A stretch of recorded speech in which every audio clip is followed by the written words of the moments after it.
आज इस वीडियो में हम चर्चा करेंगे made in India advance medium combat aircraft यानी AMCA प्रोग्राम के बारे में। रिपोर्ट्स के मुताबिक इंडिया 2022 तक इस मेगा प्रोजेक्ट को शुरू कर सकती है, जिसमें 5th generation fighter jets indigenously develop किए जाएंगे। इंडिया अब finally ambitious indigenous military aviation project को लॉन्च करने के लिए तैयार है। ट्विन इंजन AMCA प्रोटोटाइप्स का full scale engineering development finalise किया जा चुका है। अगला स्टेप होगा कि डिफेंस और फाइनेंस मिनिस्ट्रीज के साथ कंसल्टेशन के बाद इस प्रोटोटाइप को कैबिनेट कमिटी ऑन सिक्योरिटी यानी CCS को अप्रूवल के लिए अगले साल की शुरुआत तक भेजा जाएगा। इस प्रोजेक्ट को डेवलप करने में defence research and development organisation DRDO और इंडियन एयरफोर्स मेन एजेंसीज हैं। दोस्तों, इंडिया के चाइना के साथ बॉर्डर पर पिछले 3 सालों से तनाव बढ़ता नजर आ रहा है। एयरफोर्स को और मजबूत करना इसलिए जरूरी हो रहा है। भारत के पास अब तक कोई भी fighter jet 5th generation capabilities वाला नहीं है। यहाँ तक कि चर्चा में रहा रफेल भी 4.5 जनरेशन का फाइटर जेट है। इंडिजिनस फाइटर जेट्स का प्लान पिछले 2 सालों में तेजी से सामने आया है। उससे पहले stealth fighter jets Indian government Russia के साथ को डेवलप करने का प्लान कर रही थी। रशिया के साथ इस प्रोजेक्ट को 5th जनरेशन फाइटर एयरक्राफ्ट यानी FGFA प्रोग्राम नाम दिया गया था, लेकिन इस प्रोजेक्ट में इश्यूज आने के कारण ये डील को रद्द कर दिया गया है।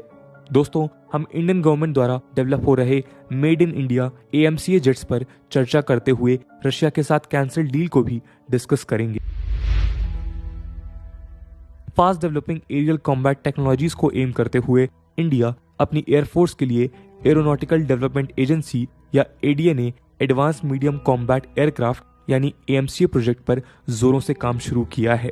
इंडियन एयरफोर्स यानी IAF का मॉडर्नाइजेशन प्लान 2032 से 120 स्टेल्थ फाइटर जेट्स को डिप्लॉय करेगा। ये 120 फाइटर्स 6 स्क्वाड्रंस में होंगे, जो फ्यूचर एयर कॉम्बैट में एक इंपॉर्टेंट एलिमेंट होगा। स्टेल्थ का मतलब होता है कि रडार में बिना ट्रेस हुए लड़ाई कर सकने की क्षमता रखना। AMCA को 2 फेजेस में डेवलप किया जाएगा। रिपोर्ट्स के मुताबिक AMCA के पहले 2 स्क्वाड्रंस Mark 1 और MK1 होंगे।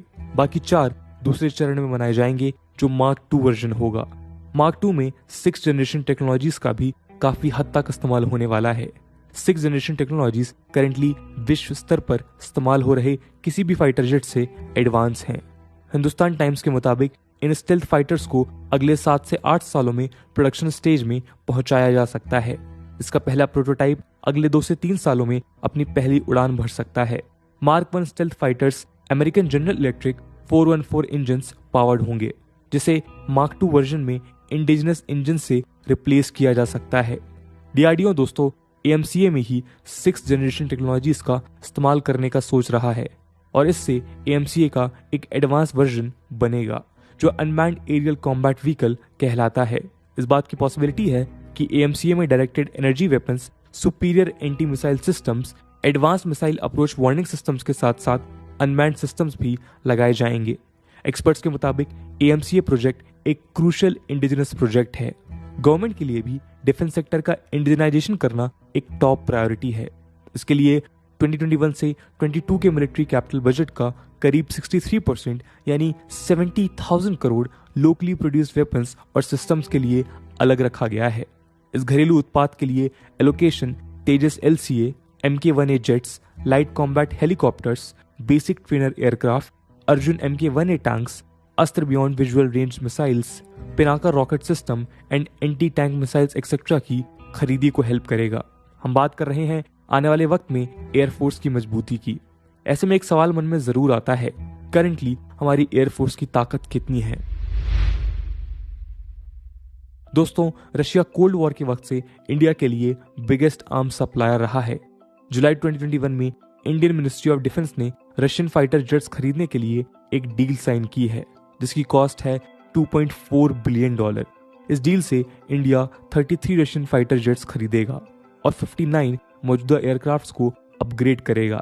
इस परचेस में 21 MiG-29 और 12 Su-30 MKI शामिल हैं। एग्जिस्टिंग 59 MiG-29 को अपग्रेड भी इस डील के अंडर किया जाएगा। इसके साथ साथ 2018 में इंडिया और रशिया ने S-400 रशियन मिसाइल सिस्टम्स वाला एकॉर्ड तो साइन किया ही है।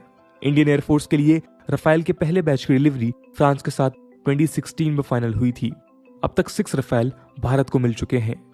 इंडिया साउथ एशियन नेशंस में दुनिया का बिगेस्ट आर्म्स इंपोर्टर है, क्योंकि भारत अपनी मिलिट्री को मॉडर्नाइज कर रहा है। करेंटली एग्जैक्ट नंबर तो बता पाना मुश्किल है, पर इंडियन एयरफोर्स 1000 से ज्यादा एयरक्राफ्ट रखती है। इसमें से मोस्टली रशियन एयरक्राफ्ट हैं। या तो ये एंटायरली रशिया में बनाए गए थे या लोकल प्रोडक्शन के लाइसेंस के साथ आते हैं।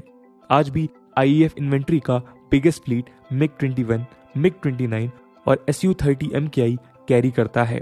आईएएफ में कुछ यूरोपियन मॉडल्स भी हैं, जैसे सेपेकेट जैगुआर्स और मिराज 2000, जो आईएएफ का प्राइमरी स्ट्राइक प्लेटफॉर्म्स हैं। इन सभी पुराने एयरक्राफ्ट के साथ एजिंग के साइंस नजर आ रहे हैं। इन्हें मोस्टली 1980s में एक्वायर किया गया था और आईएएफ इन्हें 2030 तक रिटायर करना चाह रहा है। इंडिया में मिग-21 1960s में इंट्रोड्यूस हुआ था। इसे भी 2030 तक रिटायर किया जा सकता है। और तो और मॉडर्नाइज मिग-21 बिसॉन मॉडल्स भी रिटायर होने की कगार पर हैं। इन सभी कारणों से लगता है कि एयरफोर्स को मॉडर्नाइज करना नीड ऑफ द आवर है।